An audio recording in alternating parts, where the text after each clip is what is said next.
All right, Brian, explain to me this latest development in the WWE because I saw online there was an article Logan Paul signs with the WWE.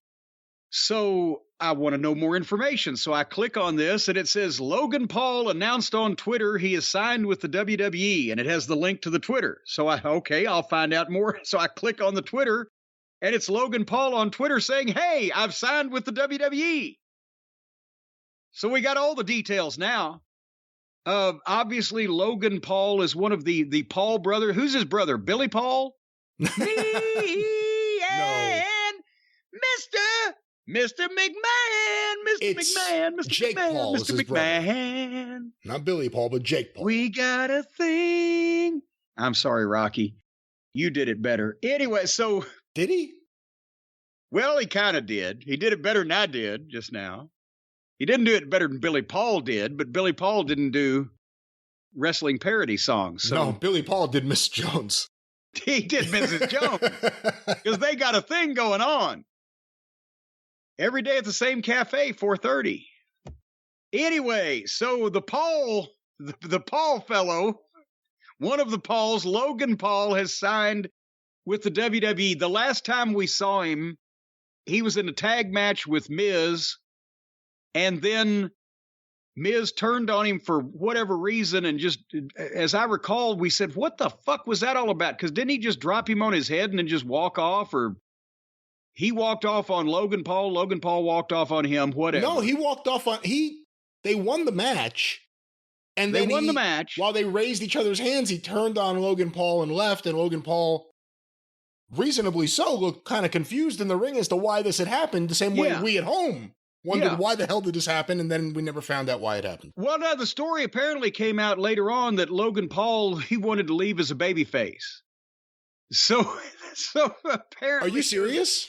That's what I read on the internet. Now, for whatever any of this is worth, Logan Paul, I read after that match had taken place, that story came out that he thought that he should leave as a babyface or come out of it as a babyface. So apparently, since he's a celebrity that was doing a celebrity match, and that's the spot they had for him, and now this dipshit wants to be a babyface.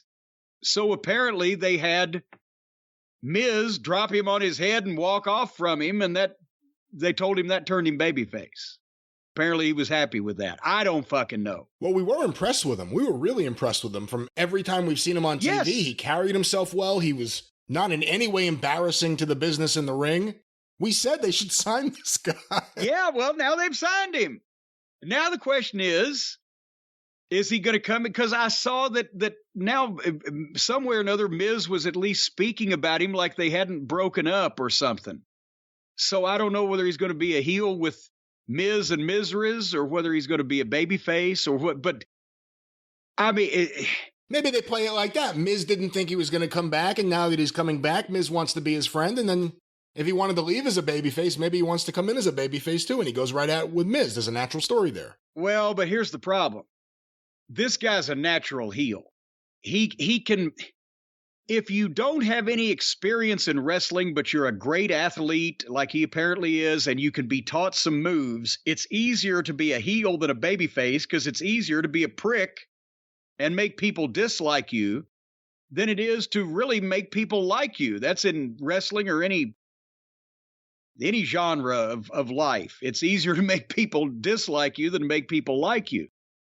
If he's going to be a babyface, he's going to be a green babyface with an outsider's view of wrestling and no idea of how to connect with people.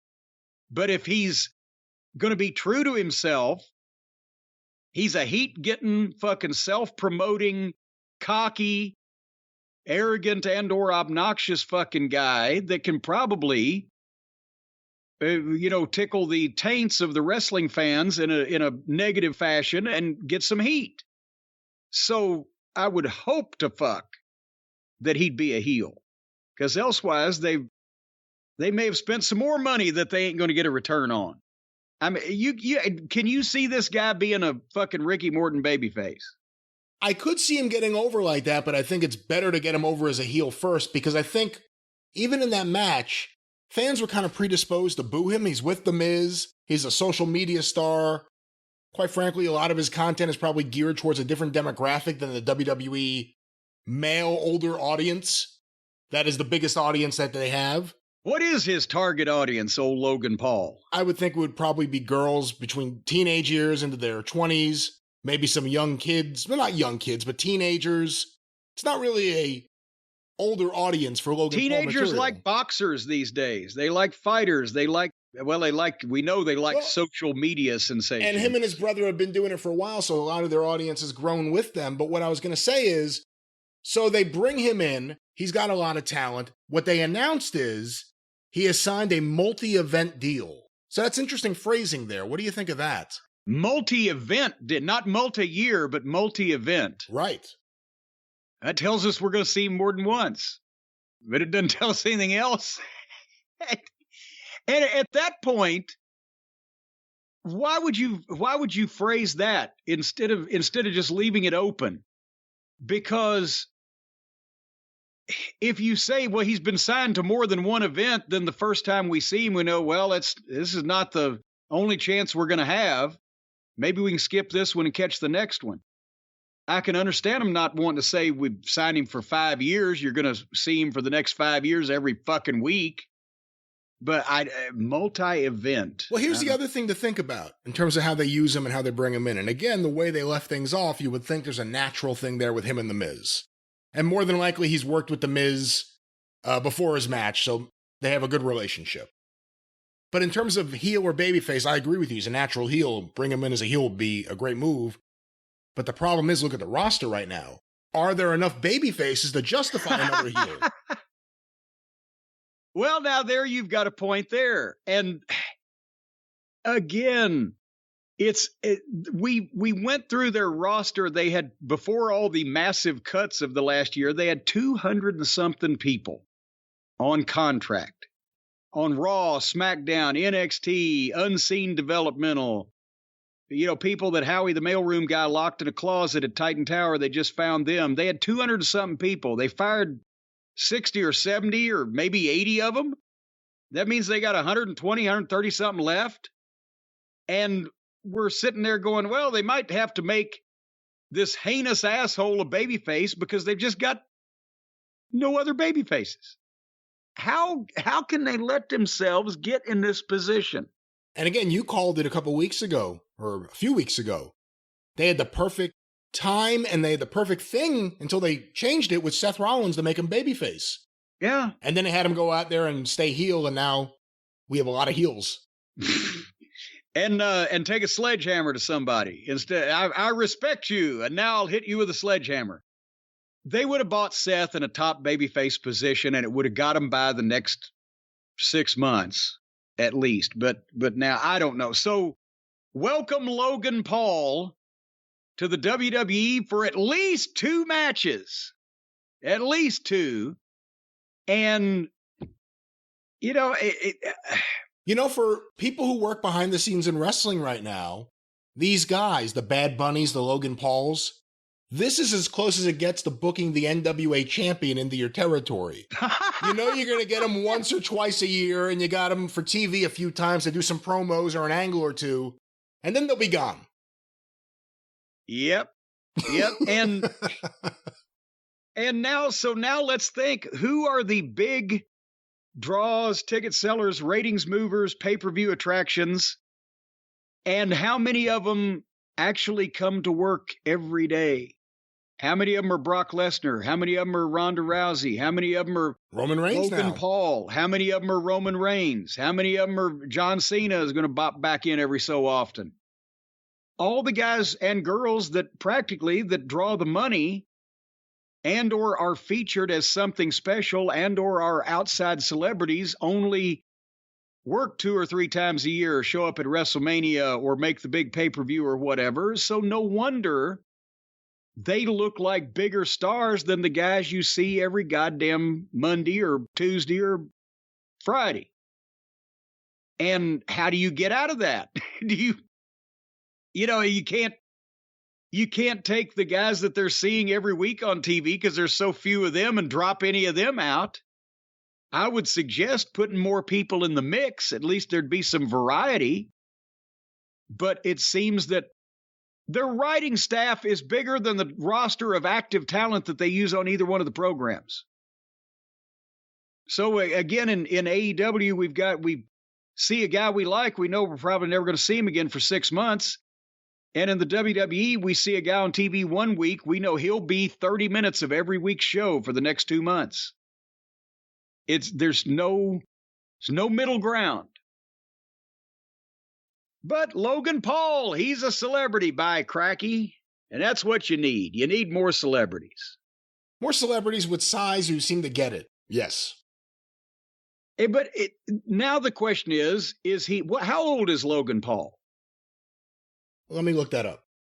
Because if he wants to do this for a career, is he old enough to actually get good at it? I mean, I guess 27 years old. Okay.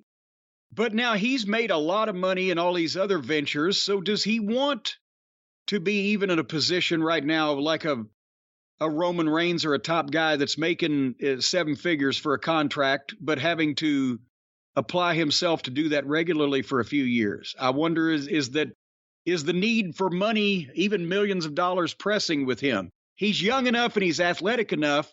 If he's coachable and doesn't have attitude problems, he could be a big money drawing heel. But does he just want to dabble, or does he want to actually do this?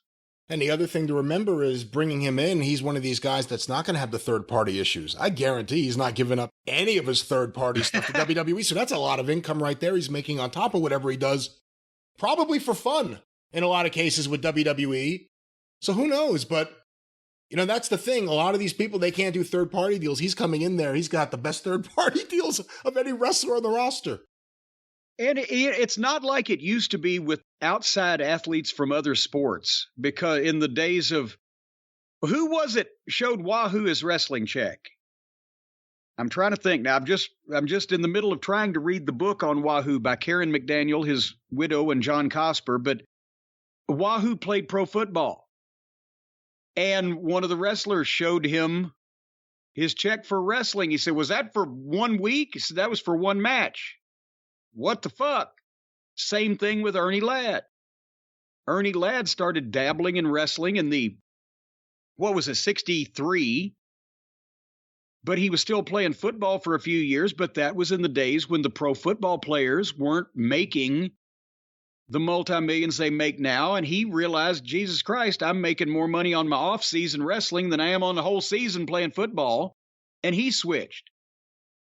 But that's not the case anymore with the, ridiculous salaries that all the professional athletes get. So you have to deal with dabblers. A guy, any kind of a, he can get away with. But the other thing is, a football player, an athlete, even an actor right now, like The Rock or John Cena, they probably have something in their active contract that says you can't do wrestling. You can't do something like this that's either going to hurt you before a season or mess up the way you look potentially before a shoot. He doesn't have these issues. Yeah, but also, like I was saying, is you're never going to have a situation where a really noted professional athlete is going to switch careers and start from scratch in wrestling and learn and get better and mature and make that a second career. Because they've already got the money from their previous sports, so you're going to get dabblers. You ain't going to have the Wahoo McDaniels and the Ernie Ladds and all the former great football players that you had at one time, because it's not necessary anymore. They've already got their money. Now they're just going to dabble. So they might be an attraction, but they're never going to start in and do this full and have a second full career. Things have changed. None of these guys become wrestlers because they're trying to replace the income they would get from being a major league athlete for one of the sports in America. But, you don't really get those athletes at all. The ones you get, LT was desperate for cash. That's the only reason you got a superstar like that. But no, you don't get those guys at all anymore.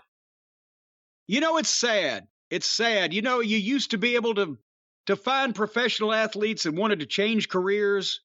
No more. You used to be able to get a good night's sleep. No more. With all the things going on in the world today, Brian, I don't know how anybody can sleep. You gotta be staying up late at night staring at the ceiling, worrying about the way that things might have been. But now, Brian, I've discovered the way that everybody, professional athletes, drunken bums on the sidewalk, everybody, they can all meet in the middle and agree on one thing. They get the best night's sleep they've ever had on a Helix sleep mattress. That's right. I actually just bought another one for the family here. How many mattresses can you sleep on at one time? I'm not sleeping on all of them. We have a lot of people here. You got a lot of people. Well, what are you doing, renting rooms again?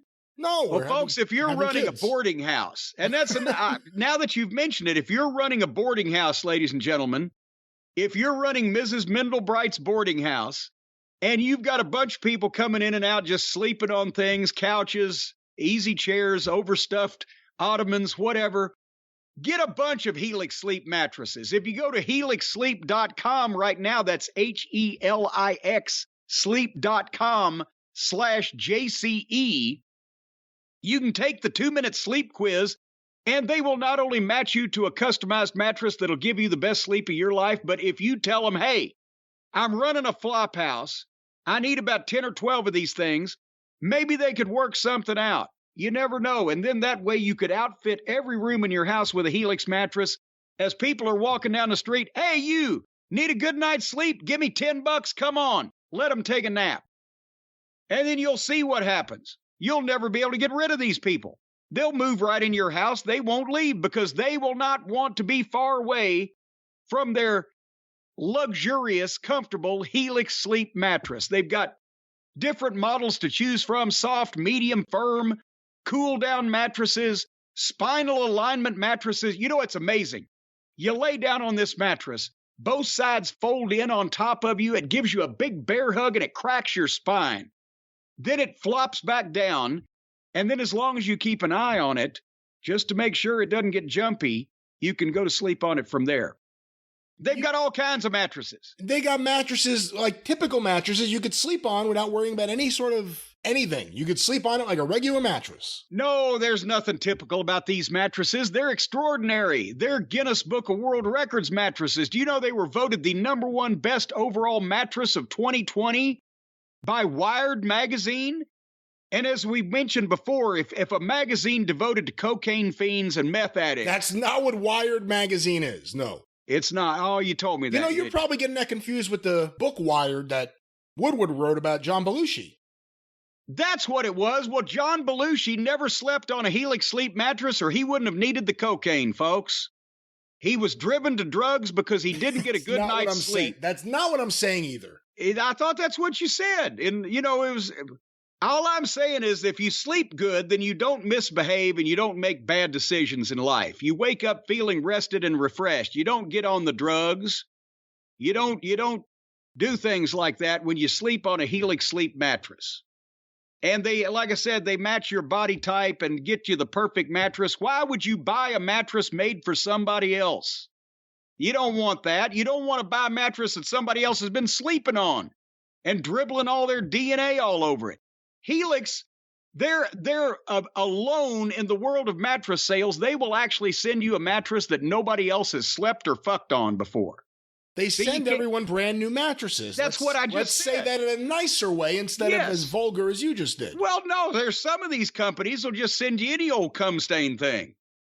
But Helix, you know that they're brand new and they've never been slept on because they actually come in a box and you open the box and it comes to life.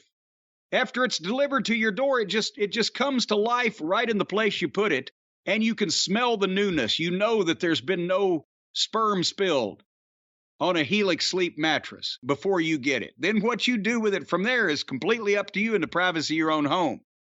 But I would advise you, if you want to use the 10-year warranty and the tryout for 100 nights risk-free, try not to get too many stains on it, because if you're going to try it out for 100 nights and then decide for whatever reason you don't love it and they come and pick it up and give you your money back, don't hand them something that smells like a Kleenex off a peep show booth floor. Hand them what they handed you, a nice clean mattress. Anyway, they've even got financing options and flexible payment plans. So a great night's sleep is never far away or injurious to your bank account. And right now, Helix is offering up to $200 off all mattress orders and 2 free pillows for our listeners at helixsleep.com/JCE. That's helixsleep.com/JCE, up to $200 off and 2 free pillows. Just make sure to measure your head size. You got to take a tape measure and wrap it around your skull, around about ear level, and see what the circumference is, and enter that, and they will send you a pillow to your exact specifications, whether you have a giant bucket head or a little Zippy the Pinhead. It's up to you. 12,000 5-star reviews. Did you know that, Brian? I did. You said that. Well, these previously. Can't be all counterfeit. There got to be a few of them that were legitimate. They are mostly legitimate, I would assume. And I only say that mostly, because some of them have to be counterfeit, you would think. Well, you would think just by process of elimination in the law of statistics, there's going to be a few bogus ones in there, but most people don't lie about these things. HelixSleep.com. Over 1 billion hours have been slept on Helix mattresses. 15 minutes of fucking, 1 billion hours of sleeping. HelixSleep.com.